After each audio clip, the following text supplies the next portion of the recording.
Règlement complet sur intermarché.com. 13h, 14h. Europe 1, 13h. 13h47 sur Europe 1, 13h, dernière partie.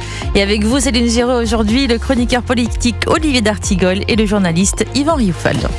Et vous, 14h. Europe 1, 13h. C'est vous, chers auditeurs d'Europe 1, 01 80 20 39 21. On en a parlé, ce procès donc du Rassemblement national pour des faits d'emploi fictifs visant à détourner l'argent du Parlement européen au bénéfice du parti qui s'ouvre aujourd'hui. On en a parlé dans le journal. Ça risque de bousculer l'agenda de Marine Le Pen qui s'est dit très détendue en arrivant tout à l'heure au tribunal. On le rappelle, elle envisage de se présenter à la présidentielle en 2027. Mais le procès va durer jusqu'au 27 novembre. La perspective scandaleuse de cette affaire serait effectivement une inéligibilité de Marine Le Pen. Si cette inéligibilité était prononcée, ce serait un scandale politique, car une fois de plus, on casserait la dynamique d'une personnalité politique qui, comme François Fillon, est présumé pouvoir atteindre la présidence de la République. Donc, on peut faire appel de la décision, c'est ce qu'avait fait le MoDem, on le rappelle. Avec un biais politique, oui. Voilà. Enfin, quand on voit à quel point maintenant, dès que les discours alternatifs sont diabolisés, criminalisés, on comprend bien qu'il y a une logique à vouloir faire taire quoi qu'il arrive, voire à faire disparaître des représentants de cette parole alternative. Donc il y a cette perspective qui est une perspective insupportable.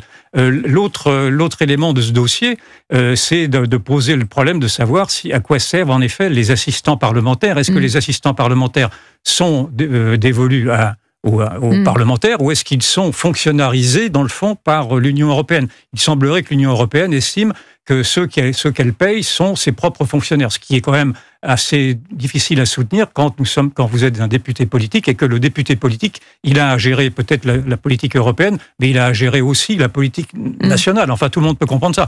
Et donc, je pense que c'est sur ce terrain-là, de la fonction de l'assistant parlementaire, de la fonction politique de l'assistant parlementaire, que Marine Le Pen compte se battre, parce qu'en effet, je pense que si elle applique sur l'application des textes eux-mêmes, je crois qu'effectivement, elle est plutôt en tort. Si on doit prendre littéralement... parce qu'ils avaient mis en place un système... Il y avait un système qui n'a pas été totalement appliqué. Mais en même temps, rappelons aussi qu'il n'y a pas eu d'enrichissement personnel, qu'il n'y a pas eu de fraude, en tout cas auprès d'individus particuliers. Et qu'il y a eu un remboursement qui a commencé à être enclenché. Effectivement, Olivier d'Artigol. Est-ce que l'attention médiatique qui va être portée sur ce procès...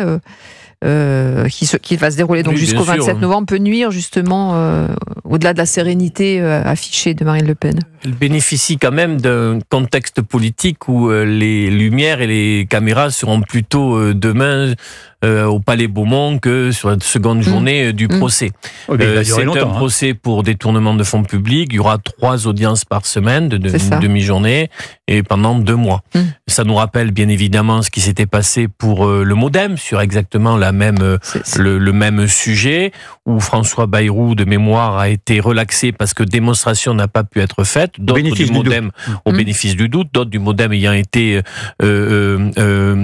condamnés avec de l'inéligibilité, avec assorti de sursis. Là où les choses changent pour Marine Le Pen, d'abord c'est sur les sommes qui sont aujourd'hui évoquées. C'est donc c'est bien plus important que l'affaire du MoDem, avec un système qui en effet apparaît très installé, était très installé. Un mail montrant par exemple que Monsieur Odoul ne fait connaissance avec sa parlementaire européen que 4 mois après sa désignation, et d'autres sujets que je développe pas ici, mais des cas très précis montrant qu'il y avait un déport de l'activité de ces assistants vers des choses qui relevaient absolument pas du Parlement européen. Mais c'est à la justice d'en faire la démonstration. Inéligibilité, la seule chose, c'est que cette peine soit exécutoire de manière provisoire. On a du mal à le penser. Il peut y avoir appel. Le Rassemblement national peut faire appel, et quand bien même il ferait appel. Et le calendrier la décision arriverait après les élections présidentielles, et Marine Le Pen, si elle était élue présidente, pourrait bénéficier de son immunité présidentielle. Vous rappelez le calendrier tel qu'il peut se présenter. Reste que, bien évidemment, sur le plan politique, Marine Le Pen escompte bien évidemment de faire la démonstration, parce qu'elle est très combative, et d'ailleurs sur une stratégie de défense totalement différente au MoDem. Le MoDem dit, oui, mais voilà pour quelle raison. Elle dit, nous assumons tout ce qui a été fait. En quelques mots. Il y a un effet pervers à cette procédure qui est celle d'apparaître comme étant un acharnement supplémentaire contre le Rassemblement national. Or, tout ce qui s'acharne contre le Rassemblement national fait monter le Rassemblement national. Donc, il y a aussi une réponse politique que pourrait apporter Marine Le Pen en se présentant tout simplement comme victime